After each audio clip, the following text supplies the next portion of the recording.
السلام علیکم ناظرین. سوشل میڈیا پر چلنے والی ہر خبر سچی نہیں ہوتی. موسٹلی ان میں سے جھوٹی بھی ہوتی ہیں، بٹ اس کا کوئی طریقہ کار نہیں ہوتا لوگوں کے پاس اس کو ویریفائی کرنے کا، اور وہ دھڑا دھڑ اس کو شیئر کرنا شروع کر دیتے ہیں. حال ہی میں 2 ویڈیو ایسی وائرل ہوئی ہیں جس میں یہ کہا جا رہا ہے کہ یہ چائنیز صدر ہیں اور کرونا وائرس کے بعد انہوں نے مسجد کا دورہ کیا اور لوگوں کے ساتھ جا کے درخواست کی کہ کرونا وائرس کے خاتمے کے لیے خصوصی دعائیں کی جائیں. لیکن یہ دونوں ویڈیو فیک ہیں. جیسا کہ ابھی آپ سکرین پر دیکھ رہے ہیں، یہ پہلی ویڈیو ہے جو سوشل میڈیا پہ ان دنوں شیئر کی جا رہی ہے، جس میں آپ دیکھ سکتے ہیں کہ چائنیز صدر جو ہے نا، کہا جا رہا ہے کہ یہ چائنا کے صدر جو ہے نا، یہ کرونا وائرس کے حوالے سے مسلمانوں کے پاس گئے ہیں اور جا کر ان سے درخواست کی ہے کہ آپ کرونا وائرس کے خاتمے کے لیے کچھ کریں. یہ ایسا بالکل نہیں ہے، کیونکہ خبروں میں کہیں بھی اس ویڈیو کی تصدیق نہیں ہوئی. یہ 3 سال 4 سال پرانی ویڈیو ہے. اگر آپ نے اس کو تصدیق کرنا ہے کہ یہ لیٹسٹ ویڈیو ہے یا پرانی ویڈیو ہے، ابھی آپ اپنا یوٹیوب کھولیں اور اس میں لکھیں چائنیز پریزیڈنٹ ان ماسک CCTV، کیونکہ یہ CCTV ایک چینل کا نام ہے، یہ اس کی ویڈیو ہے، جیسا کہ آپ کونے پہ بھی دیکھ سکتے ہیں. تو آپ جب لکھیں گے نا تو یہ 3 یا 4 سال پرانی ویڈیو آپ کو وہاں پہ ڈیٹ بھی لکھی آ جائے گی، یہ کب اپلوڈ ہوئی تھی. معاملہ کلیئر ہو گیا. تو اس لیے یہ کرونا وائرس کے حوالے سے نہیں ہے.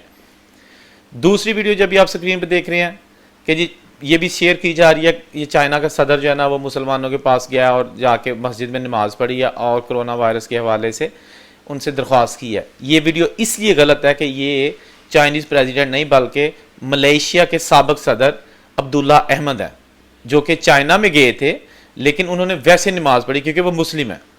تو یہ بھی خبر اس سے منسوب کرنا کہ کرونا وائرس کے حوالے سے ہے، بالکل غلط ہے اور افواہ ہے، اور جھوٹی خبر کو پھیلانا بھی جو ہے نا وہ بھی گناہ ہے.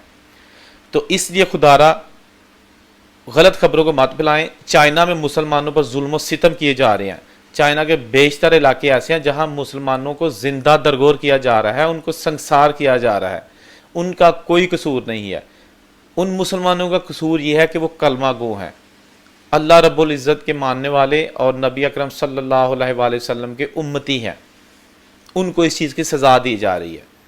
اب اس طرح کی جھوٹی خبریں ہم پھیلا کے کیا ظاہر کرنا چاہ رہے ہیں؟ چائنیز کو جو ہے نا وہ ہیرو بنانا چاہتے ہیں کہ وہ بہت مذہبی اور مسلمانوں کے بڑے خیر خواہ ہیں، جو کہ نہیں ہے. اگر وہ ایسے ہی جو ہے نا ان کو اتنا ٹرسٹ ہو مسلمانوں پر، اتنا ان کو خدا کی وحدانیت پہ ٹرسٹ ہو، تو اور ایک چھوٹی سی بیماری کے بعد وہ مسجدوں میں جانا شروع کر دیں، تو میرا خیال ہے کہ ان کو جو چائنا میں مسلمان ہیں ان پہ ظلم و ستم بند کر دینا چاہیے. اگر ان کو مسلمانوں کی اہمیت کا اتنا ہی پتہ ہے، اگر ان کو اللہ کی وحدانیت کا اتنا پکا یقین ہے، تو ان کو جو ہے نا یہ بند کر دینا چاہیے. امید ہے کہ آپ کو یہ ویڈیو ضرور اچھی لگی ہوگی. اللہ حافظ.